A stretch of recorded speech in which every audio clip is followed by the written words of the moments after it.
ಸ್ನೇಹಿತರೆ ನಮಸ್ಕಾರ. ಪಿಂಚಣಿ ಯೋಜನೆಯಲ್ಲಿ ನಿಮಗೆ ಭರ್ಜರಿ ಗುಡ್ ನ್ಯೂಸ್. ಹೌದು ಸ್ನೇಹಿತರೆ, ಪಿಂಚಣಿ ಯೋಜನೆಯಲ್ಲಿ ಹಿರಿಯ ನಾಗರಿಕರಿಗೆ ಜೊತೆಗೆ ವಿಧವಾ ಮಹಿಳೆಯರಿಗೆ ಪಿಂಚಣಿ ಹೆಚ್ಚಳ ಆಗ್ತಾ ಇದೆ.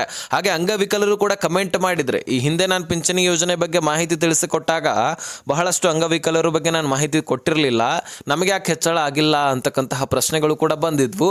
ಸೊ ನಾನು ಅದ್ರ ಬಗ್ಗೆನೂ ಕೂಡ ಚರ್ಚೆ ಮಾಡ್ತೀನಿ ಸ್ನೇಹಿತರೆ.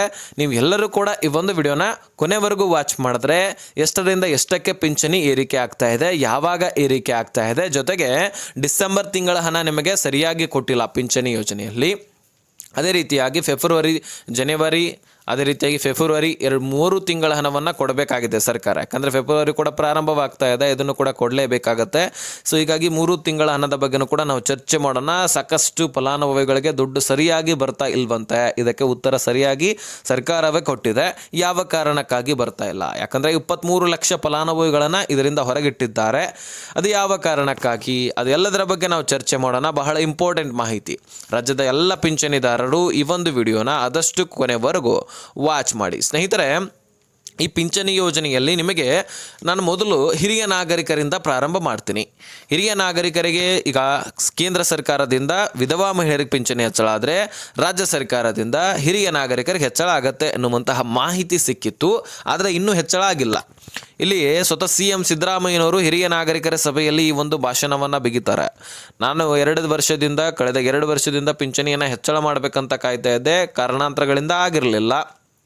ಈಗ ಅತಿ ಶೀಘ್ರದಲ್ಲಿ ಪಿಂಚಣಿಯನ್ನು ನಾನು ಹೆಚ್ಚಳ ಮಾಡ್ತೀನಿ ಅಂತಕ್ಕಂತಹ ಒಂದು ಮಾತನ್ನು ಹೇಳಿದ್ದಾರೆ. ಸೊ ಪಿಂಚಣಿಯನ್ನು 7ರಿಂದ 8% ಅಷ್ಟು ಮಾತ್ರ ಹೆಚ್ಚಳ ಮಾಡುವಂತಹ ಸಾಧ್ಯತೆ ಇದೆ. ಅಂದರೆ 1,000 ಈಗ 800 ರೂಪಾಯಿ ಜಮಾ ಆಗ್ತಾ ಇದ್ದರೆ ಅದು 900ಕ್ಕೆ ಜಂಪ್ ಆಗಬಹುದು. ಅಥವಾ 1,000 ಬಹಳಷ್ಟು ಹೆಚ್ಚಾಗಿದ್ದೇ ಆದರೆ ಅದು 1,000ಕ್ಕೆ ಏರಿಕೆ ಆಗಬಹುದು. ಅಂದರೆ 100ರಿಂದ 200 ರೂಪಾಯಿ ಅಷ್ಟೇ ಹೆಚ್ಚಳ ಆಗುತ್ತೆ. ಆದರೆ ದಿಢೀರನೇ ನಿಮ್ಗೆ ಹೆಚ್ಚಳ ಪೂರ್ತಿಯಾಗಿ ಹೆಚ್ಚಳ ಆಗಬೇಕಂದ್ರೆ ಆ ರೀತಿ ಏನಾಗೋದಿಲ್ಲ, ಸ್ವಲ್ಪ ಹೆಚ್ಚಳ ಆಗುತ್ತೆ. ಯಾಕಂದರೆ ಲಕ್ಷಾಂತರ ಫಲಾನುಭವಿಗಳು ಇರ್ತಾರೆ, ಎಲ್ಲರಿಗೂ ಕೂಡ ಹೆಚ್ಚಳ ಮಾಡ್ತಾ ಹೋದರೆ ಸರ್ಕಾರದ ಬಳಿ ಮೊದಲೇ ಗೊತ್ತಿದೆ ಅಲ್ವಾ, ದುಡ್ಡಿದೆ ಅಲ್ವಾ ಅನ್ನುವಂಥದ್ದು ಅನುಮಾನಗಳಿದ್ದಾವೆ. ಸೊ ನಾನಂತರೂ ಅದ್ರ ಬಗ್ಗೆ ಬಿಡಿಸಿ ಹೇಳೋದಿಲ್ಲ, ನಿಮಗೆ ಗೊತ್ತಿರುತ್ತೆ, ನಾನೇನು ಹೇಳಬೇಕಾಗಿರ್ತಕ್ಕಂಥ ಅವಶ್ಯಕತೆ ಏನಿಲ್ಲ. ಇನ್ನು ಕೇಂದ್ರ ಸರ್ಕಾರದ ಕುರಿತಾಗಿ ನಾವು ನೋಡೋಣ. ಇಲ್ಲಿ ವಿಧವಾ ಮಹಿಳೆಯರಿಗೆ ನಾನು ಪಿಂಚಣಿಯನ್ನು ಹೆಚ್ಚಳ ಮಾಡ್ತೀವಿ ಅಂತಕ್ಕಂಥದ್ದನ್ನು ಒಂದು ಕೇಂದ್ರ ಸರ್ಕಾರ ತಿಳಿಸ್ತಾ ಇದೆ.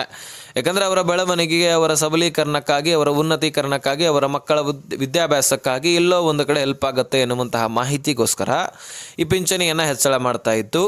ಸ್ನೇಹಿತರೆ, ನಮ್ಮ ಕರ್ನಾಟಕ ರಾಜ್ಯ ಸೇರಿದಂತೆ ಇನ್ನು ಹಲವಾರು ರಾಜ್ಯಗಳಲ್ಲಿ ಪಿಂಚಣಿ ಹೆಚ್ಚಳ ಮಾಡಲಾಗ್ತಾ ಇದೆ. ಹರಿಯಾಣದಲ್ಲಿ 1,200 ರೂಪಾಯಿ ಇದ್ದಂಥದ್ದು 2,500ಕ್ಕೆ ಏರಿಕೆ ಆಗ್ತಾ ಇದೆ. ರಾಜಸ್ಥಾನದಲ್ಲಿ 750 ರೂಪಾಯಿ ಇದ್ದಂಥದ್ದು 2,500ಕ್ಕೆ ಏರಿಕೆ ಆಗ್ತಾ ಇದೆ. ಮಧ್ಯಪ್ರದೇಶದಲ್ಲಿ 1,000ಕ್ಕೆ ಇದ್ದಂಥದ್ದು 3,000ಕ್ಕೆ ಏರಿಕೆ ಆಗ್ತಾ ಇದೆ. ಇದು ಹೈಯೆಸ್ಟ್ ಅಂತ ಹೇಳ್ಬೋದು. ಜೊತೆಗೆ ಮಹಾರಾಷ್ಟ್ರದಲ್ಲಿ ಕೂಡ ಏರಿಕೆ ಆಗ್ತಾ ಇದೆ. 800ಕ್ಕೆ ಇದ್ದಂತಹ ಪಿಂಚಣಿ 2,000ಕ್ಕೆ ಏರಿಕೆ ಆಗ್ತಾ ಇದೆ. ಉತ್ತರ ಪ್ರದೇಶದಲ್ಲಿ 500ಕ್ಕೆ ಇದ್ದಂತಹ ಪಿಂಚಣಿ 1,500ಕ್ಕೆ, ಬಿಹಾರದಲ್ಲಿ 600ಕ್ಕೆ ಇದ್ದಂತಹ ಪಿಂಚಣಿ 2,000ಕ್ಕೆ, ಕೊನೆಯದಾಗಿ ನಮ್ಮ ಕರ್ನಾಟಕ ಕೂಡ ಏರಿಕೆ ಆಗಿದೆ. 900ಕ್ಕೆ ಇದ್ದಂತಹ ಪಿಂಚಣಿ 2,200ಕ್ಕೆ ಏರಿಕೆ ಆಗಿರ್ತಕ್ಕಂಥದ್ದು. ಇನ್ನೂ ಏರಿಕೆ ಆಗಿಲ್ಲ, ಅತಿ ಶೀಘ್ರದಲ್ಲಿ ಏರಿಕೆ ಆಗತ್ತೆ ಅನ್ನುವಂತಹ ಮಾಹಿತಿ ಸಿಕ್ಕಿದೆ. ಇನ್ನು ವಿಧವಾ ಮಹಿಳೆಯರು ಹೆಚ್ಚಳ ಆಗತ್ತೆ ಅಂತ ಕಾಯ್ತಾನೆ ಇರ್ತೀರಿ. ಹೆಚ್ಚಳ ಆಗಲೇಬೇಕು ಕೂಡ, ನಮ್ಮ ಅನಿಸಿಕೆ ಕೂಡ ಅದೇ ಆಗಿರುತ್ತೆ. ಯಾಕಂದರೆ ಇದರಿಂದ ಪಿಂಚಣಿ ಯೋಜನೆಯಿಂದ ಬಹಳಷ್ಟು ಜನರಿಗೆ ಹೆಲ್ಪ್ ಆಗುತ್ತೆ. ಎಷ್ಟೋ ಜನ ತಮ್ಮ ಮಕ್ಕಳು ಹಿರಿಯ ನಾಗರಿಕರನ್ನು ಹೊರಗೆ ಹಾಕಿರ್ತಾರೆ, ವೃದ್ಧಾಶ್ರಮಕ್ಕೆ ಸೇರಿಸ್ತಾರೆ. ಸೊ ಹೀಗಾಗಿ ಒಂದಿಷ್ಟು ಪಿಂಚಣಿ ಕೂಡ ಅವರಿಗೆ ಸಿಕ್ಕಿದ್ದೆ ಆದರೆ ಅದರಿಂದ ಇನ್ನಷ್ಟು ಬೆನಿಫಿಟ್ ಸಿಗುತ್ತೆ. ಆದಷ್ಟು ಹೆಚ್ಚಳ ಮಾಡಿದ್ರೂ ಸಹಿತ ಒಳ್ಳೆಯದೇ. ಈ ಗ್ಯಾರಂಟಿ ಯೋಜನೆಗಳನ್ನು ಕೊಡ್ತಾ ಇದ್ದಾರೆ. ಹೀಗಾಗಿ ಹೆಚ್ಚಳ ಮಾಡೋದು ಡೌಟೇ, ಆದರೂ ಹೆಚ್ಚಳ ಮಾಡಿದ್ರೆ ಹಿರಿಯ ನಾಗರಿಕರಿಗೆ ಮತ್ತಷ್ಟು ಒಳ್ಳೆಯದು. ವಿಧವಾ ಮಹಿಳೆಯರಿಗೂ ಕೂಡ ಅಷ್ಟೇ, ಹೆಚ್ಚಳ ಆದರೆ ಮತ್ತಷ್ಟು ಬೆನಿಫಿಟ್ ಸಿಕ್ಕಂಗಾಗತ್ತೆ, ಎಲ್ಲೋ ಒಂದು ಕಡೆ ಹೆಲ್ಪ್ ಆಗುತ್ತೆ. ಇನ್ನು ಸ್ನೇಹಿತರೆ, ಪಿಂಚಣಿ ಯೋಜನೆ ನಿಮಗೆ ಸರಿಯಾದ ಟೈಮಿಗೆ ಬರ್ತಾ ಇಲ್ಲ. ಇಲ್ಲಿ ಖಂಡಿತವಾಗ್ಲೂ ನಾನು ಕೂಡ ಗಮನಿಸಿದ್ದೀನಿ, ಹಾಗಾಗಿ ನಿಮಗೆ ಹೇಳ್ತಾ ಇದ್ದೀನಿ. ಮೊದಲು ಗ್ಯಾರಂಟಿ ಯೋಜನೆಗಳು ಬರೋಕ್ಕಿಂತ ಮುಂಚೆ ಯಾವ ರೀತಿಯಾಗಿ ಪಿಂಚಣಿ ಬರ್ತಾ ಇತ್ತಂದರೆ, ಸರ್ಕಾರಿ ನೌಕರಸ್ಥರ ವೇತನ ಹೇಗೆ ಜಮಾ ಆಗುತ್ತಂದರೆ, ಈಗ 1 ತಿಂಗಳು ನಾವು ದುಡಿಮೆ ಮಾಡ್ತೀವಲ್ಲ, ನೆಕ್ಸ್ಟ್ ಮಂತೆ 5ನೇ ತಾರೀಕು ಅಥವಾ 7ನೇ ತಾರೀಕು ಒಳಗಾಗಿ ಜಮಾ ಆಗಿಬಿಡ್ತಾ ಇತ್ತು. ಅದೇ ರೀತಿಯಾಗಿ ಈಗ ಪಿಂಚಣಿ ಯೋಜನೆಯಲ್ಲಿ ಕೂಡ ಇದೇ ಸೇಮ್. ಪ್ರತಿ ತಿಂಗಳು ಈಗ ಫೆಬ್ರವರಿ ಪ್ರಾರಂಭವಾಯ್ತಪ್ಪ ಅಂತ ಅಂದ್ಕೊಳ್ಳಿ, ಆ ಫೆಬ್ರವರಿ 5ನೇ ತಾರೀಕು ಒಳಗಾಗಿ ನಿಮ್ಮ ಪಿಂಚಣಿ ಜಮಾ ಆಗಿ ಕ್ಲಿಯರ್ ಆಗಿಬಿಡ್ತಾ ಇತ್ತು. ಮಾರ್ಚ್ ತಿಂಗಳು ಪ್ರಾರಂಭವಾಯ್ತು ಅಂತ ಅಂದ್ಕೊಳ್ಳಿ, ಮಾರ್ಚ್ ತಿಂಗಳ 5ನೇ ತಾರೀಕು ಜಮಾ ಆಗಿ ಕ್ಲಿಯರ್ ಆಗಿಬಿಡ್ತಾ ಇತ್ತು. ಈ ರೀತಿಯಾಗಿ ನಿಮಗೆ ಪಿಂಚಣಿ ದಿಢೀರನೇ ಕ್ಲಿಯರ್ ಆಗ್ತಾ ಇತ್ತು. ಯಾಕಂದರೆ ಆವಾಗ ಇಷ್ಟೊಂದು ಯೋಜನೆಗಳು ಇರಲಿಲ್ಲ. ಈಗ ಯೋಜನೆಗಳನ್ನು ತಂದಿದ್ರೂ ಸಹಿತ ಸರ್ಕಾರಕ್ಕೆ ಇನ್ಕಮ್ ಹೋಗುವಂತಹ ಒಂದು ಇಲಾಖೆಗಳಿಂದಲೇ ಈ ಸರ್ಕಾರ ಆ ಇಲಾಖೆಗಳಿಗೆ ದುಡ್ಡನ್ನು ಕೊಡಬೇಕಾಗಿದೆ. ಉದಾಹರಣೆಗೆ ಸಾರಿಗೆ ಇಲಾಖೆ ಶಕ್ತಿ ಯೋಜನೆ ಇದೆ. ಶಕ್ತಿ ಯೋಜನೆಯಲ್ಲಿ ಸಾರಿಗೆ ಇಲಾಖೆಯಿಂದ ಸರ್ಕಾರಕ್ಕೆ ಇನ್ಕಮ್ ಹೋಗ್ತಾ ಇತ್ತು. ಬಸ್ಗಳು ಅಡ್ಡಾಡೋದ್ರಿಂದ ಒಂದು ಪುರುಷರಾಗಿರಲಿ, ಮಹಿಳೆಯರಾಗಿರಲಿ, ವೃದ್ಧರಾಗಿರಲಿ, ಚಿಕ್ಕ ಮಕ್ಕಳಾಗಿರಲಿ ಅಥವಾ ವಿದ್ಯಾರ್ಥಿಗಳಾಗಿರಲಿ ಅಡ್ಡಾಡ್ತಿದ್ರು. ಅದರಿಂದ ಸರ್ಕಾರಕ್ಕೆ ಇನ್ಕಮ್ ಹೋಗ್ತಾ ಇತ್ತು. ಗ್ಯಾರಂಟಿ ಯೋಜನೆಗಳು ಇರೋಕ್ಕಿಂತ ಮುಂಚೆ, ಶಕ್ತಿ ಯೋಜನೆ ಇರೋಕ್ಕಿಂತ ಮುಂಚೆ. ಶಕ್ತಿ ಯೋಜನೆ ಬಂದಾಗಿನಿಂದ ಏನಾಯಿತು, ಫ್ರೀಯಾಗಿ ಬಸ್ ಮಾಡಿದ್ರು. ಹೆಚ್ಚಾನೆಚ್ಚು ಮಹಿಳೆಯರೇ ಓಡಾಡಲಿಕ್ಕೆ ಪ್ರಾರಂಭಿಸಿದ್ರು. ಇದರಿಂದಾಗಿ ವಿದ್ಯಾರ್ಥಿಗಳಾಗಿರಲಿ, ಮಹಿಳೆಯರು ಅಥವಾ ಇಲ್ಲಿ ಮಹಿಳೆಯರಾಗಿರಲಿ ಅವರಿಗೆ ಫ್ರೀಯಾಗಿ ಕೊಟ್ಬಿಟ್ರು. ಹೀಗಾಗಿ ಸರ್ಕಾರಕ್ಕೆ ಇನ್ಕಮ್ ಹೋಗೋದರ ಬದಲಾಗಿ ಅದು ನಿಂತಿದ್ರೂ ಸಹಿತ ನಡೀತಾ ಇತ್ತು. ಆದರೆ ಈಗ ಫ್ರೀಯಾಗಿ ಓಡಾಡಬೇಕಲ್ವ, ಅದಕ್ಕೆ ಪೆಟ್ರೋಲ್ ಬೇಕು, ಡೀಸೆಲ್ ಬೇಕು. ಹೀಗಾಗಿ ಏನಾಗುತ್ತೆ, ಸರ್ಕಾರ ವಾಪಸ್ ಇನ್ವೆಸ್ಟ್ ಮಾಡಬೇಕಾಗಿ ಬಂತು. ಅಂದರೆ ಅದರಿಂದ ದುಡ್ಡು ಹೋಗ್ತಾ ಇರೋದರ ಬದಲಾಗಿ, ಅಂದರೆ ಈಗ ಕ್ರೆಡಿಟ್ ಆಗೋದರ ಬದಲಾಗಿ ಡೆಬಿಟ್ ಆಗ್ತಾ ಹೋಯಿತು. ಸೊ ಹೀಗಾಗಿ ಸರ್ಕಾರಕ್ಕೆ ದುಡ್ಡು ಕಡಿಮೆ ಆಗಿಬಿಡುತ್ತೆ ಆಟೋಮೆಟಿಕ್ಕಾಗಿ. ಇಂತಹ ಯೋಜನೆಗಳಿಂದಾಗಿ ಇನ್ನು ಮೊದಲಿರ್ತಕ್ಕಂತಹ ಯೋಜನೆಗಳಿಗೆ ಕೊಡೋದು ತಪ್ಪಿಬಿಡುತ್ತೆ. ಇನ್ನು ಪಿಂಚಣಿ ಯೋಜನೆ ಅಂತೂ ಶಾಶ್ವತ ಯೋಜನೆ. ಯಾವುದೇ ಪಕ್ಷ ಬಂದಿದ್ರೂ ಸಹಿತ ಇದನ್ನು ಕೊಡಲೇಬೇಕು. ಹಿರಿಯ ನಾಗರಿಕರಿಗೆ, ವಿಧವಾ ಮಹಿಳೆಯರಿಗೆ ಹಾಗೆ ಅಂಗವಿಕಲರಿಗೆ ಕೊಡಲೇಬೇಕಾದಂತಹ ಯೋಜನೆ ಇದು. ಹೀಗಾಗಿ ಆದಷ್ಟು ಈ ಕಡೆನೂ ಕೂಡ ಲಕ್ಷ್ಯ ಕೊಡಬೇಕಂತ ಸರ್ಕಾರಕ್ಕೆ ನನ್ನ ಮನವಿ ಕೂಡ.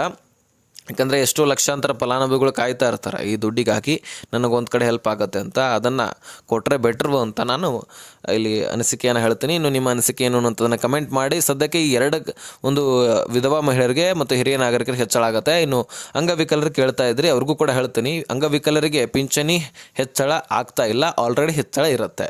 ಅಂದರೆ ಅಂಗವೈಕಲ್ಯದ ಆಧಾರದ ಮೇಲೆ ನಿಮಗೆ ಹೆಚ್ಚಳ ಆಗಿರುತ್ತೆ. ಒಬ್ಬೊಬ್ಬರಿಗೆ ಒಂದು ಬೆರಳು ಇರೋದಿಲ್ಲ, ಅವರಿಗೆ 800 ರೂಪಾಯಿ ಜಮಾ ಆಗ್ತಾ ಇದ್ದರೆ ಒಬ್ಬೊಬ್ಬರಿಗೆ ಒಂದು ಕೈಯೇ ಇರೋದಿಲ್ಲ ಪೂರ್ತಿಯಾಗಿ, ಅವರಿಗೆ 1500 ರೂಪಾಯಿ ಜಮಾ ಆಗ್ತಾ ಇರುತ್ತೆ. ಒಬ್ಬೊಬ್ಬರಿಗೆ 2 ಕೈಯೇ ಇರೋದಿಲ್ಲ, ಹೀಗಾಗಿ ಅವರಿಗೆ 2000 ಜಮಾ ಆಗುತ್ತೆ. ಹೀಗೆ ಅಂಗವೈಕಲ್ಯದ ಆಧಾರದ ಮೇಲೆ ನಿಮಗೆ ಅಕೌಂಟ್ಗಳಿಗೆ ದುಡ್ಡು ಜಮಾ ಆಗ್ತಾ ಇರುತ್ತೆ. ಇನ್ನು ನಿಮಗೆ ಇಷ್ಟು ಹೆಚ್ಚಳ ಆಗಬೇಕಂತ ಹೇಳೋದಾದರೆ ಆಗೋದಿಲ್ಲ, ಆಲ್ರೆಡಿ ಹೆಚ್ಚಳ ಇರುತ್ತೆ. ನಿಮ್ಮ ಅಂಗವೈಕಲ್ಯತೆಯ ಆಧಾರದ ಮೇಲೆ ದುಡ್ಡು ಜಮಾ ಆಗ್ತಾ ಇರುತ್ತೆ. ಸೊ ನಿಮಗೆ ಅರ್ಥ ಆಗಿದೆ ಅಂತ ಅಂದ್ಕೊಳ್ತೀನಿ ನಾನು, ಓಕೆನಾ. ಸೊ ಇನ್ನು ನಿಮ್ಮ ಅಕೌಂಟ್ಗಳಿಗೆ ದುಡ್ಡು ಬರ್ತಾ ಇಲ್ಲ ಅನ್ನುವಂತಹ ಕಾರಣ ನಾನು ಕೇಳಿದ್ದೆ. ಅದು 23 ಲಕ್ಷ ಫಲಾನುಭವಿಗಳನ್ನು ಹೊರಗಿಟ್ಟಿದ್ದಾರೆ ಸರ್ಕಾರವು ಕೂಡ ಹೇಳಿದೆ. ಯಾಕಂದರೆ ಬಹಳಷ್ಟು ಜನ ಫೇಕ್ ಡಾಕ್ಯುಮೆಂಟ್ಸ್ಗಳಿಂದ ಅಪ್ಲೈ ಮಾಡ್ಕೊಂಡಿದ್ದಾರೆ. ಅದರಲ್ಲಿ ವಯಸ್ಸಾದವರು ತೀರಿ ಹೋಗಿದ್ರು ಸಹಿತ ಬಹಳಷ್ಟು ಜನ ಏನು ಮಾಡ್ತಾ ಇದ್ದಾರೆ, ತಮ್ಮ ಒಂದು ಅಕೌಂಟ್ಗಳಿಗೆ ತಮ್ಮ ಕುಟುಂಬಸ್ಥರು ದುಡ್ಡನ್ನು ಪಡ್ಕೊಳ್ತಾ ಇದ್ದಾರೆ. ಹೀಗಾಗಿ ಸರ್ಕಾರ ಏನು ಮಾಡ್ತಾ ಇದೆ, ಈ ರೀತಿ ಮಾಡುವಂತಹ ಕಾರಣಕ್ಕಾಗಿ ಲಕ್ಷಾಂತರ ಫಲಾನುಭವಿಗಳನ್ನು ಹೊರಗಿಟ್ಟಿದ್ದೆ. ಅನುಮಾನ ಬಂದಂಥವರು, ಅದರಲ್ಲಿ ಎಲಿಜಿಬಲ್ ಇದ್ದಂಥವರು ಕೂಡ ಹೊರಗೆ ಹಾಕಿದ್ದಾರೆ. ನೀವು ಎಲಿಜಿಬಲ್ ಇದ್ದೀರಾ, ಓಕೆ, ನಿಮಗೆ ನಾವು ದುಡ್ಡನ್ನು ಕೊಡ್ತೀವಿ, ಆದರೆ ನೀವು ಒಂದು ಕೆಲಸ ಮಾಡಬೇಕಂತ ಸರ್ಕಾರ ಹೇಳ್ತಾ ಇದೆ.